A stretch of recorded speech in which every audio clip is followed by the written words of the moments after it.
Salut tout le monde, donc bienvenue sur ma chaîne YouTube, mon nom c'est Alicia. Donc dans la vidéo d'aujourd'hui, je vais parler du compte Celi. Cette vidéo-là est la suite de la partie 1 sur les REER. Donc pour ceux qui l'ont pas vu, je vais laisser la vidéo dans la barre info. Mais avant de commencer, je vais vous demander d'aller vous abonner à ma chaîne, aimer mes vidéos, partager-les, laisser des commentaires, des suggestions. Donc sans plus tarder, let's go! Donc, c'est quoi ce fameux compte Celi là? Je reçois souvent les mêmes questions. C'est quoi un Celi ou un REER? Est-ce qu'il me faut les deux? Donc, si tu veux plus d'informations sur le REER, je te conseille encore une fois d'aller voir ma vidéo que j'ai faite sur les REER. Il faut comprendre que c'est vraiment pour épargner ton argent pour des objectifs plus à long terme, moyen terme. Exemple, si tu veux planifier un mariage, t'acheter une auto, t'acheter une propriété ou encore partir une compagnie. Donc, un Celi, ça permet de épargner ton argent dans ce compte-là et de le faire fructifier. Ça veut dire de recevoir de l'argent de plus. L'avantage de ce compte épargne-là, c'est que tu ne payes pas d'impôt sur ton revenu de placement. Donc, le compte Celi. Le compte Celi, en passant, pour ceux qui ne savent pas, ça veut dire un compte épargne libre d'impôt. Donc, c'est vraiment le libre d'impôt, l'avantage le plus important au niveau du compte Celi. Donc là, comme que j'ai expliqué, tu ne paieras pas de revenus, tu paieras pas d'impôt sur ton revenu de placement, contrairement au compte REER, que le compte REER, c'était vraiment tes cotisations et tes déductibles d'impôt. Donc, tu ne payais pas d'impôt sur tes cotisations, mais le Celi, c'est vraiment sur ton revenu de placement. Donc là, je sais que j'en ai perdu quelques-uns. C'est quoi un revenu de placement? Donc, juste pour faire un exemple court puis simple. Exemple, un placement, ça peut être l'achat d'actions, des dividendes, ça peut être des placements garantis, ça peut être encore de l'argent comptant. Pour faire un exemple, au début de l'année, tu achètes des actions par l'entremise de ton Celi, donc tu achètes pour 1000 $ d'actions. Donc le 1er janvier 2020, tes actions valent 1000 $. Au 31 décembre 2020, tes actions valent maintenant 2000 $, ce qui veut dire que tu as fait un gain de 1000 $ parce que 1000 $ que tu as acheté et ça vaut maintenant 2000 $, donc tu as gagné 1000 $. Donc, le revenu que tu as gagné sur ce placement-là, tu ne payeras pas d'impôt sur ça. Puis là, il faut comprendre encore une fois qu'au Canada, on fonctionne avec un taux d'imposition progressif. Donc, plus ton revenu est élevé, plus tu payes d'impôts. Plus ton revenu est bas, moins tu payes d'impôts. Donc, quand tu as gagné un gain, c'est un revenu. Mais qu'est-ce qui est intéressant avec le Celi, c'est que ce gain-là, ben, quand tu fais tes impôts à la fin de l'année fiscale, t'as pas besoin de dire, exemple, j'ai gagné un salaire de 50 000 plus mon 1000 $ que j'ai gagné, donc ça me fait 51 000. Non, tu vas vraiment être imposé sur ton 50 000. Donc, ce gain-là, c'est libre d'impôt. Tu payes pas d'impôt sur ce 1000 $-là.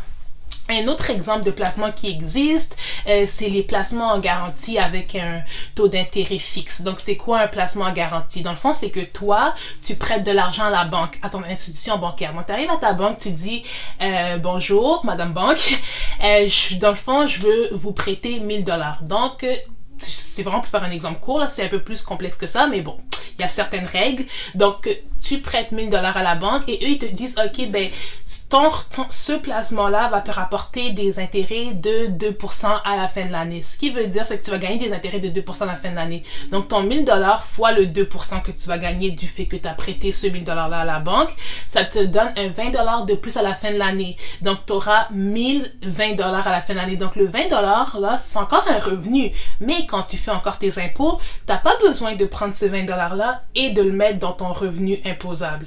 Donc ça, c'est vraiment la plus grosse distinction entre un compte REER et un compte Celi. Le compte REER, tu payes pas d'impôt sur tes cotisations, donc l'argent que tu mets dans ton compte REER.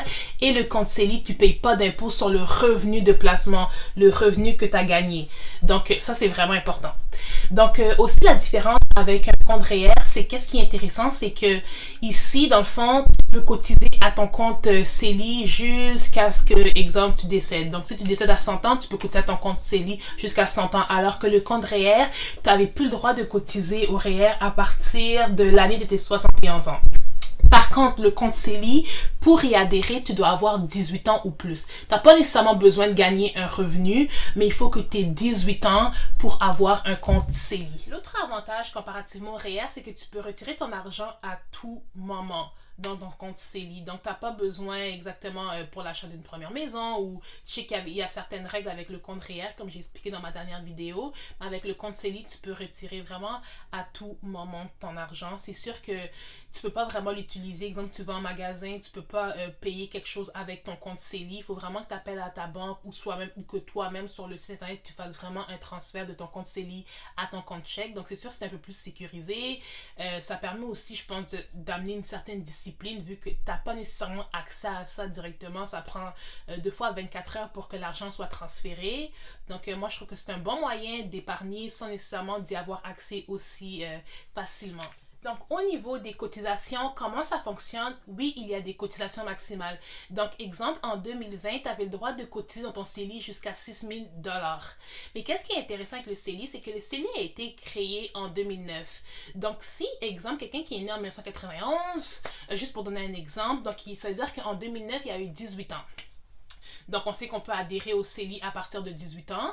Donc, exemple, qu'il n'a pas utilisé son CELI de 2009 à 2019, exemple. Donc, pendant 10 ans, il n'a pas cotisé dans son CELI. Ben, toutes les cotisations qu'il n'a pas utilisées, il peut les mettre en 2020. Donc, le 6 000 $ de cotisation maximale plus toutes les cotisations qu'il n'a pas utilisées, il peut le mettre en 2020. Fait que ça donne à peu près, si je ne me trompe pas, 63 000 quelque chose que tu peux cotiser en 2020 dans ton CELI. Donc, c'est vraiment, je vais vous montrer un exemple avec un tableau. Peut-être ça va être aussi plus simple à expliquer et à comprendre. Donc, si toi, tu es quelqu'un qui a eu, exemple, 18 ans l'année passée et tu n'as pas encore utilisé ton CELI, donc tu as la cotisation de cette année et celle de l'année passée que tu peux combiner les deux et ça te donne ta cotisation maximale que tu peux cotiser cette année. Donc, il faut vraiment commencer à partir de l'année où tu as eu 18 ans pour savoir à peu près combien de cotisations, jusqu'à combien de cotisations tu peux avoir.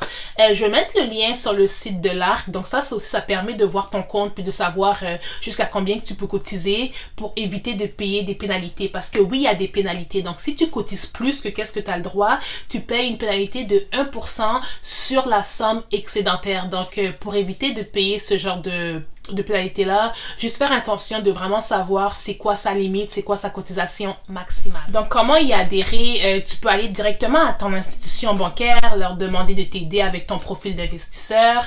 Juste, en gros, un profil d'investisseur, dans le fond, c'est comment que toi, tu tolères le risque. Parce qu'il y en a, on va dire, qui tolèrent le risque. Ils ont un taux de tolérance super élevé. Il y en a qui ont peur du risque. Il y en a qui ont peur de d'acheter beaucoup de placements ou d'investir leur argent dans certains placements parce qu'ils ont peur de perdre leur argent. Donc, à partir de ce profil-là d'investisseur, la banque, dans le fond, va t'ouvrir un compte CELI ou c'est quelque chose que tu peux faire par toi-même sur le site de ton institution bancaire.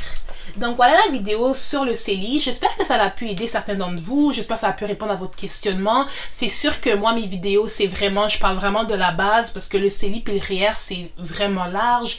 Il y a plusieurs règles. Donc, dans la barre info, je vais mettre des sites internet peut-être qui peuvent vous aider pour ceux qui veulent avoir plus de connaissances puis savoir un peu des choses un peu plus spécifiques. Peut-être que j'ai pas parlé nécessairement dans ma vidéo.